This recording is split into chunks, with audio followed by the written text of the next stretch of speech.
தாய்லாந்தைச் சேர்ந்த பிரபல பாடகர் மற்றும் நடிகர் ஜேம்ஸ் ருவாங்சக் 27 ஆண்டுகளுக்கு முன்னர் நடந்த விமான விபத்தில் லவண்யா என்ற இருக்கையில் அமர்ந்தபடியே உயிர் தப்பியவர். அந்த கோர விபத்து 1998ஆம் ஆண்டு தாய்லாந்தில் நடந்தது.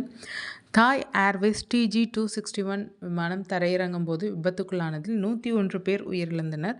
ஜேம்ஸ் உயிர் பிழைத்தாலும் அந்த அனுபவம் அவரை பல ஆண்டுகள் விமானம் ஏற தைரியம் இல்லாதவராக மாற்றியது.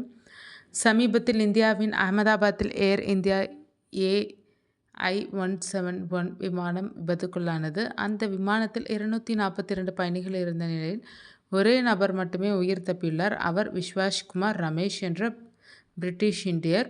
ஆச்சரியமளிக்கவுள்ள செய்தி என்னவென்றால், அவர் அமர்ந்திருந்த இருக்கை மீண்டும் அதே லவண்யே.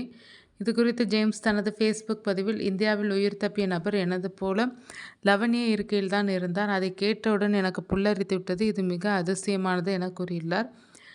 இந்த இரட்டை கூட்டு நிகழ்வு சமூக ஊடகங்களில் பரபரப்பை ஏற்படுத்தியுள்ளது. பலர் இதனை எளிமையாக நம்ப முடியாத ஒற்றுமை, அபூர்வமான மற்றும் வியக்கத்தக்க நிகழ்வு என கூறியுள்ளனர்.